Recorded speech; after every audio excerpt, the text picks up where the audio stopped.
Welcome back to Echoes of Ihsan. Yeah.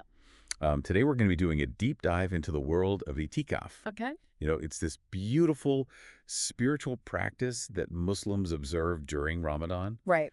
And, you can think of it as like a retreat. Mhm. This time to really disconnect from all the worldly, the hustle and bustle, yeah. and to step into the serenity of the mosque, Yeah. to dedicate yourself to prayer, reflection, and connecting with the Quran. Uh-huh.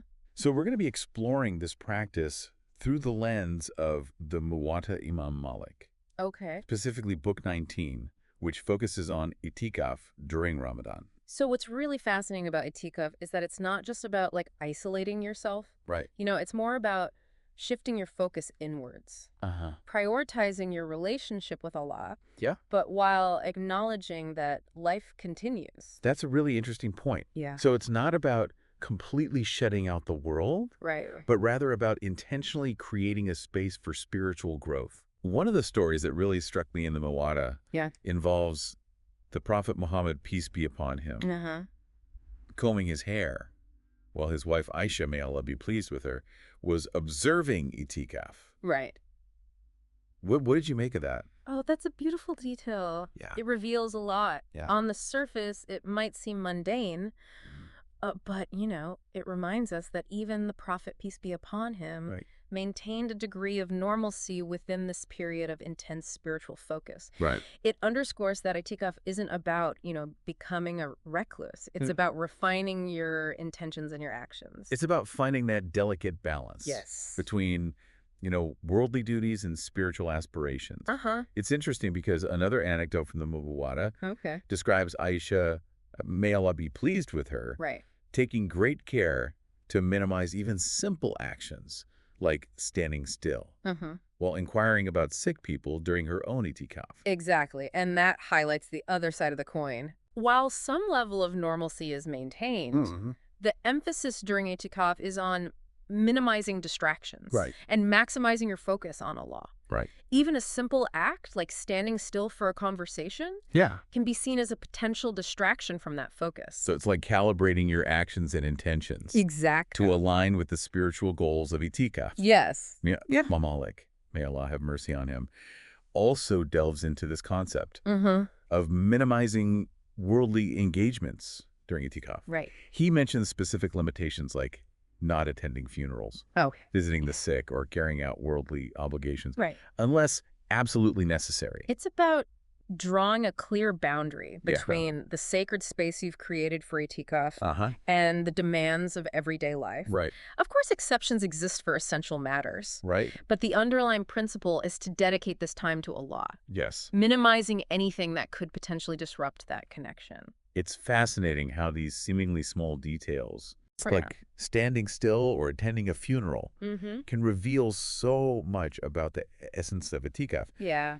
It's not just about being physically present in the mosque. Right. It's about a complete shift in mindset, Yes. a conscious realignment of priorities. Uh-huh. So speaking of being present in the mosque, Okay.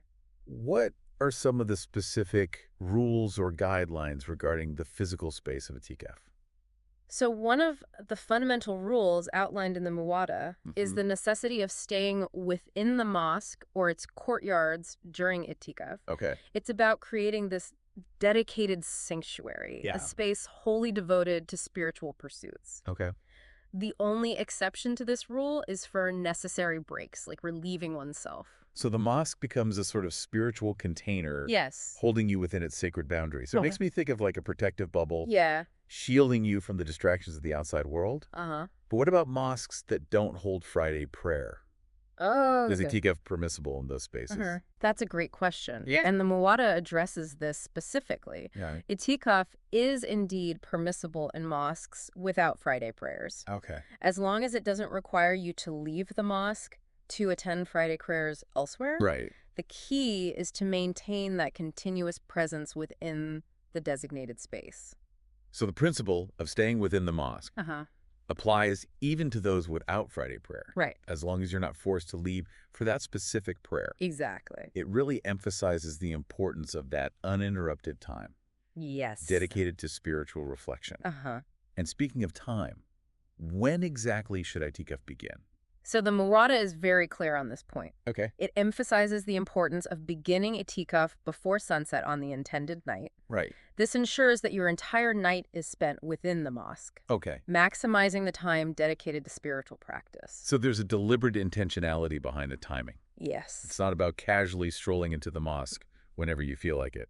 It's about committing to the practice from the very beginning. Exactly. Right. And while the focus should be on spiritual matters, there is room for practical arrangements. Okay. The Muwatta acknowledges that simple, non-distracting arrangements can be made. Sure. For instance, asking someone to bring food or tend to essential tasks is permitted, Right. as long as it doesn't detract from the primary focus of itikaf. That makes a lot of sense. Yeah. It's about minimizing worldly engagements. Right. But not to the extent of creating unnecessary hardship or neglecting essential needs. Right. It's about finding a balance that allows you to fully immerse yourself in the spiritual experience. Precisely. And it's important to note that this immersion involves another crucial element, Okay. fasting. Okay. Scholarly opinions, as documented in the Muwatta, indicate that itikaf must be accompanied by fasting. Right.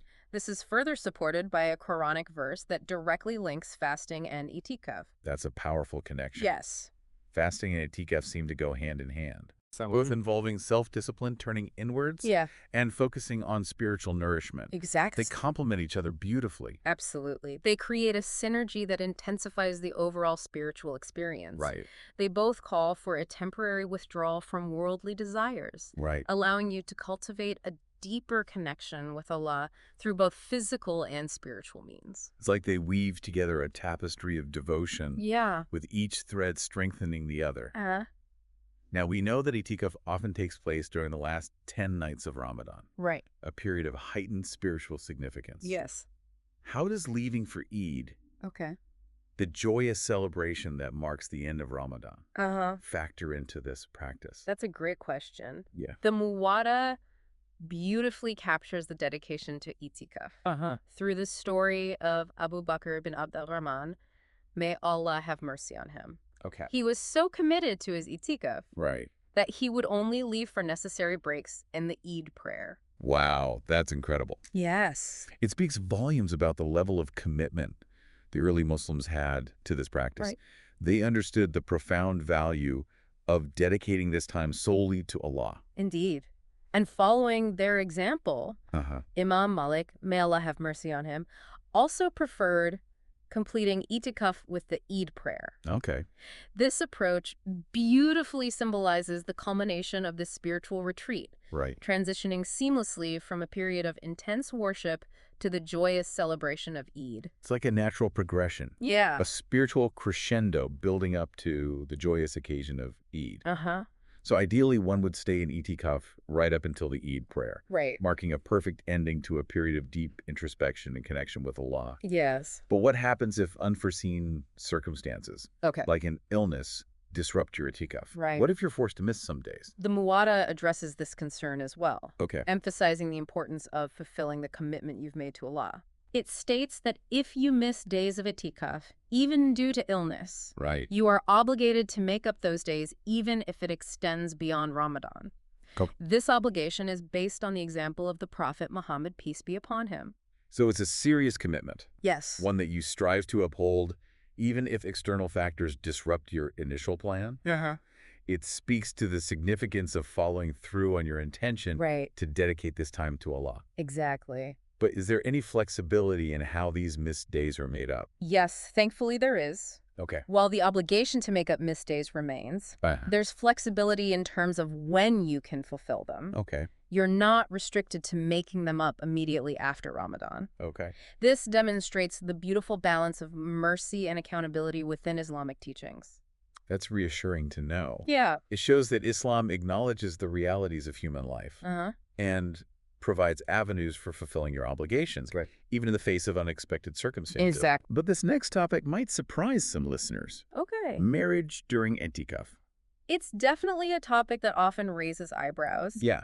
But the Muwatta provides clear guidance, Okay. stating that entering into a marriage contract during itikaf is permissible as long as there's no physical intimacy involved. That's an important distinction. Yes. So the legal aspect of marriage, the formal agreement is allowed, Right. But the physical consummation of the marriage must be postponed until after itikaf. Precisely, the emphasis is on maintaining the sanctity of the spiritual retreat.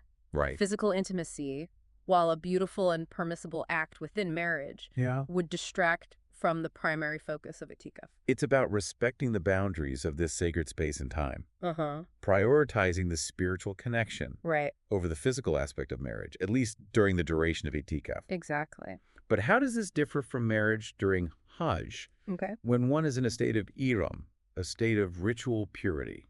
Ah, excellent question. The Muwatta highlights the differences between marriage during itikaf and during Hajj. Okay. During Hajj, even entering into a marriage contract is prohibited, Right. along with many other actions. Right. The restrictions during Hajj are much more stringent, Hmm. reflecting the heightened state of sanctity Right. and the specific focus on the rituals of pilgrimage. So the permissibility of marriage contracts during itikaf, Uh-huh. with the caveat of abstaining from physical intimacy, Right. shows a greater degree of flexibility within this practice. Yes. It acknowledges that life events might occur even during periods of intense spiritual focus, Uh-huh. and it provides a way to navigate them without compromising the sanctity of itikaf. Yes, and this distinction between the rules surrounding marriage during itikaf and Hajj Yeah, really showcases the nuanced nature of Islamic jurisprudence, correct. how the guidelines are tailored to the specific context and purpose of each ritual or practice. It's a beautiful demonstration of the wisdom and flexibility within Islamic teachings. Yeah. It strikes a balance between upholding spiritual principles Uh-huh. while accommodating the realities of human life. Exactly. Now let's shift our focus to a topic that's deeply entwined with itikaf, Okay. especially during the last 10 nights of Ramadan. Huh? Laylat al-Qadr, the night of power. Laylat al-Qadr holds immense significance in Islam. Yeah, It's the night on which the Quran was first revealed to the Prophet Muhammad, peace be upon him. right. It's a night believed to be more blessed than 1,000 months in terms of spiritual reward. It's a night Muslims eagerly anticipate, Uh-huh. striving to increase their worship and supplications Yeah. in the hope of experiencing its blessings. Right. But how does itikaf connect with this special night? The Muwatta sheds light on this connection through a powerful story. Okay. One year, the Prophet Muhammad, peace be upon him, Mm-hmm. was observing itikaf during the middle 10 days of Ramadan. Okay. However, he received a vision indicating that he had missed Laylat al-Qadr. Wow, so even the Prophet, peace be upon him, had to navigate the uncertainty surrounding the exact night of Laylat al-Qadr.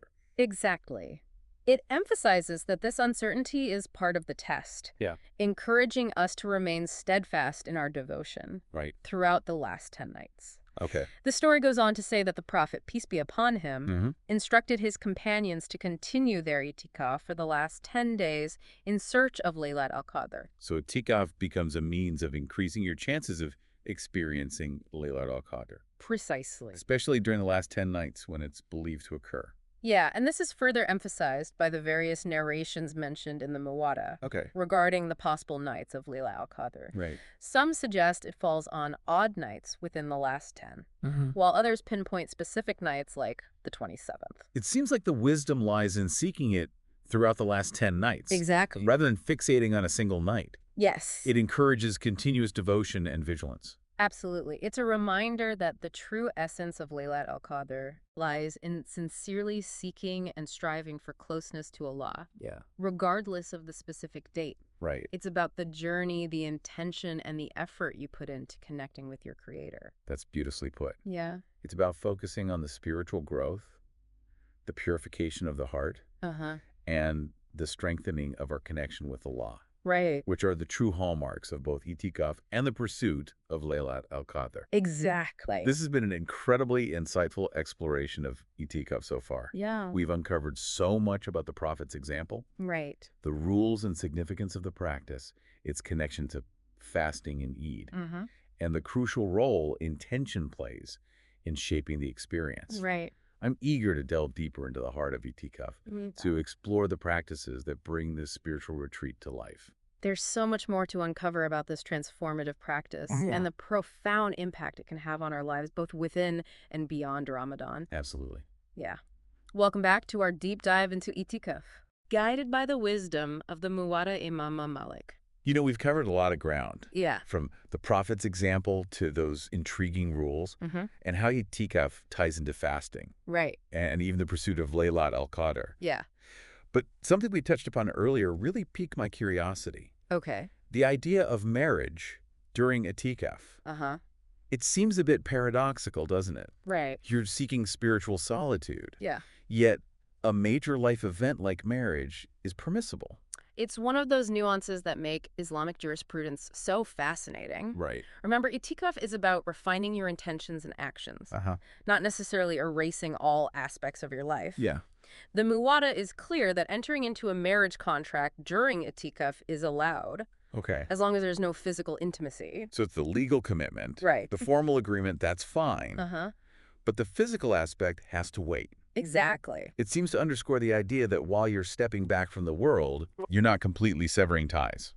Precisely, the focus during itikaf is on nurturing your connection with Allah. Yeah. And physical intimacy, while beautiful within a marriage, would shift the focus away from that primary goal. It's like maintaining a certain spiritual equilibrium. Yes. Recognizing the sanctity of the time and space dedicated to itikaf. This reminds me of our earlier discussion about marriage during Hajj. Right. When a person is in Ihram, Okay. those restrictions seem far more stringent. That's a sharp observation. You're right. Yeah. During Hajj, even the marriage contract itself is forbidden, Right. along with a host of other actions. Hajj, with its emphasis on ritual purity Right. and dedicated focus on the pilgrimage rites, Yeah. demands a more absolute separation from worldly matters. So the flexibility surrounding marriage during itikaf, Right. allowing the contract but postponing consummation, Uh-huh.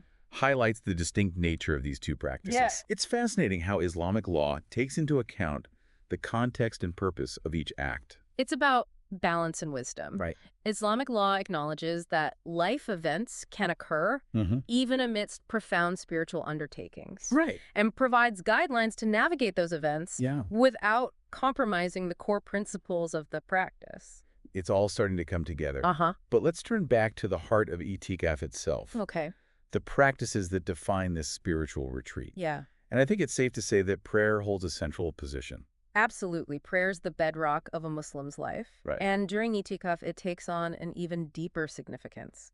It's about immersing yourself in the rhythm of prayer. Right. Consciously engaging with each movement and word. Yeah. Seeking to connect with Allah on a deeper level. So it's not just about the number of prayers you offer. Right. It's about cultivating that state of mindfulness and presence. Exactly. Truly connecting with the meaning behind each prayer. It's about shifting from routine to a conscious awareness of your dialogue with Allah. Right. And it goes beyond the obligatory prayers. Well, During itikaf, you're encouraged to engage in voluntary prayers, spending extended periods in supplication, right. pouring your heart out to your Creator. It's like a continuous conversation, Yes. a constant seeking of closeness and guidance.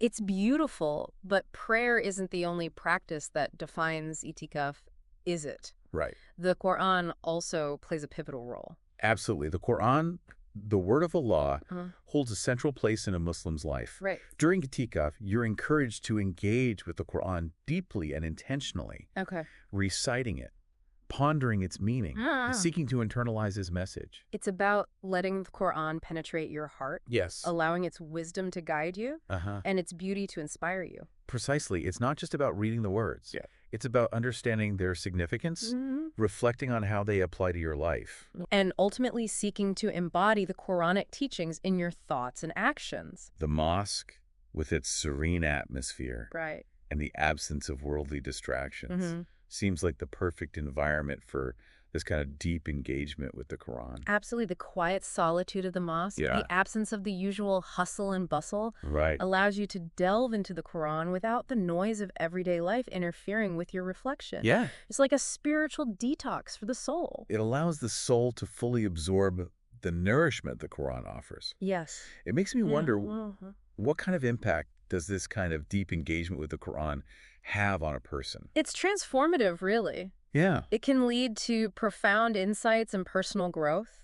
It helps you connect with your faith on a deeper level, Right. clarify your values, and discover a sense of direction in your life. So it's not just about acquiring knowledge. Right. It's about that knowledge leading to tangible change in your character and behavior. Exactly. It's about turning the wisdom of the Quran into action, Yeah. into positive change that ripples outward into your life and those around you. And that transformation, that growth, is at the heart of itikaf. It's beautiful.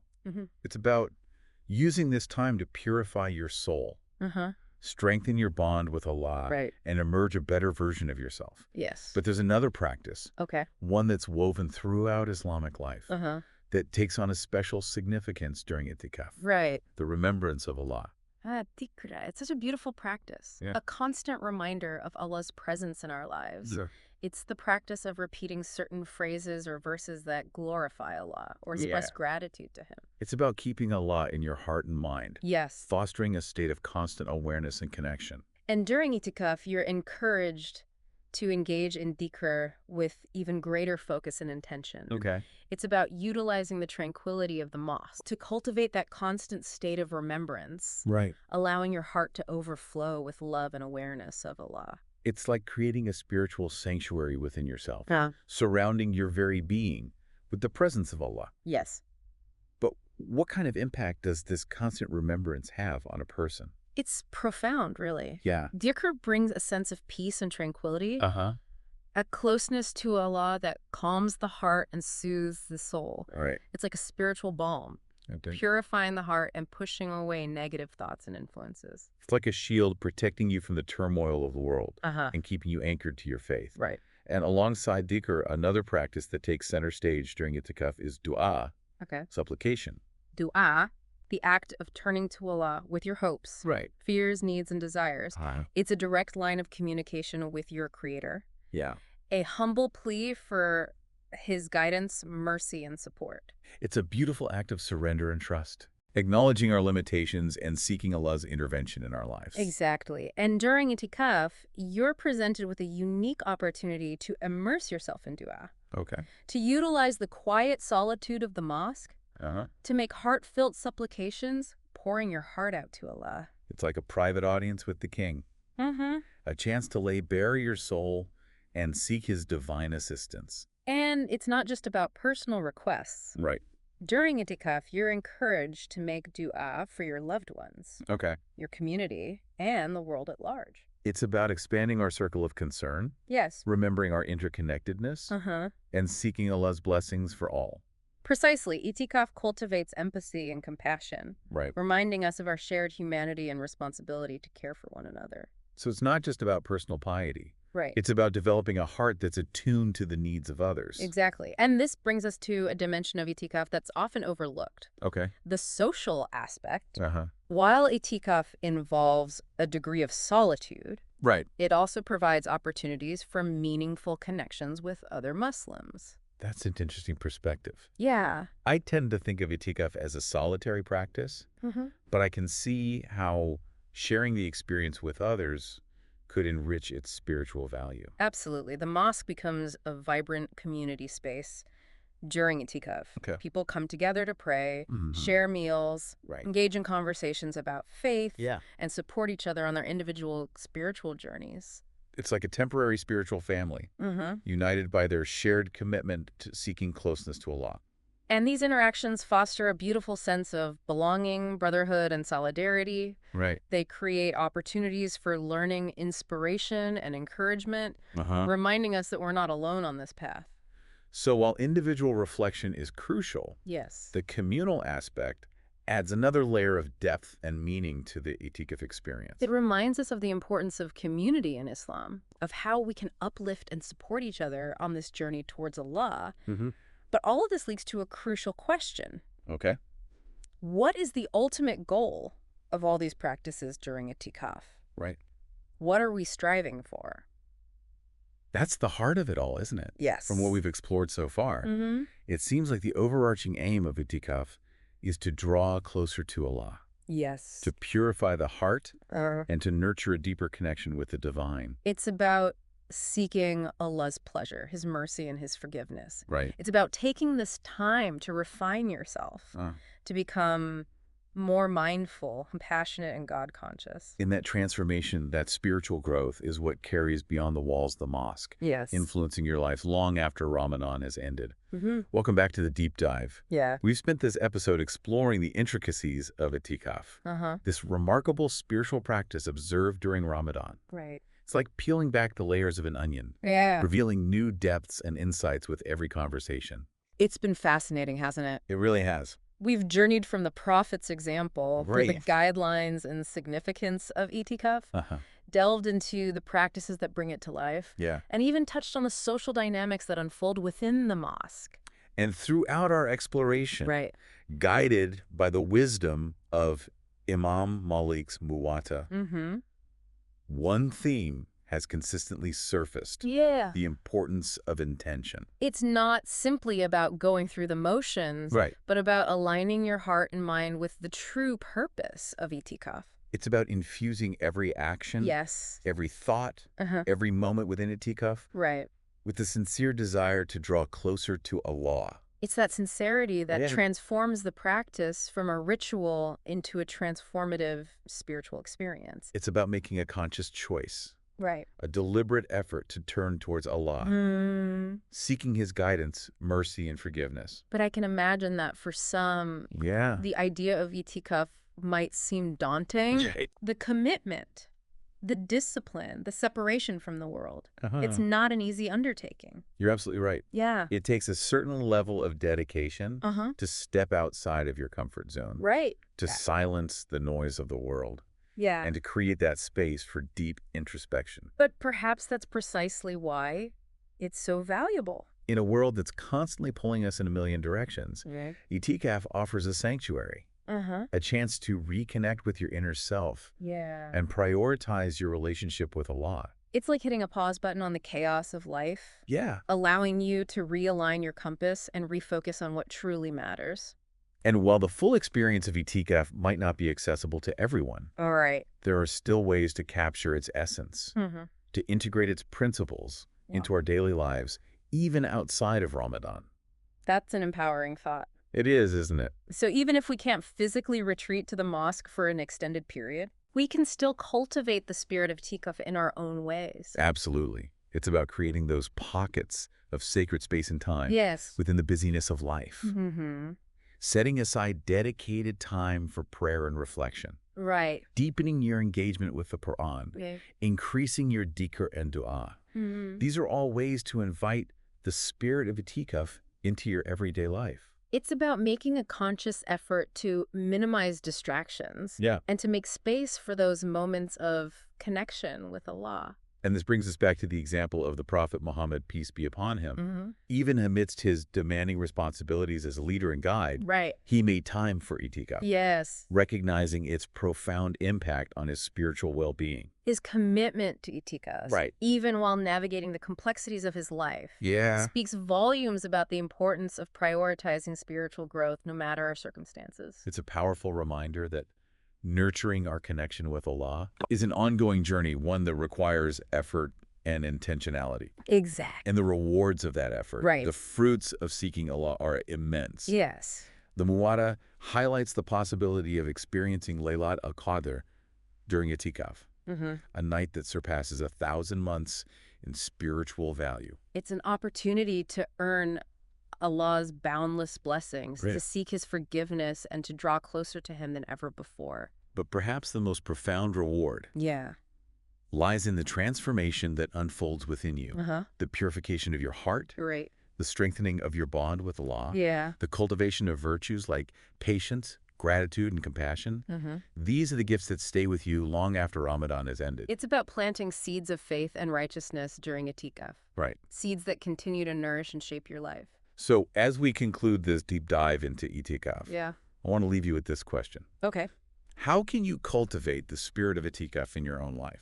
Whether you've experienced itikaf before or not, Right. we encourage you to reflect on its principles, its practices, and its transformative potential. How can you create those pockets of stillness? Yeah. How can you deepen your connection with the Quran? How can you increase your remembrance of Allah Right. and those heartfelt conversations through dua? These are questions worth pondering as we strive to live lives that are purposeful, meaningful, and deeply connected to our Creator. Thank you for joining us on this journey into the heart of itikaf. Yes, thank you. May Allah grant us all the opportunity to experience its blessings and benefit from its wisdom.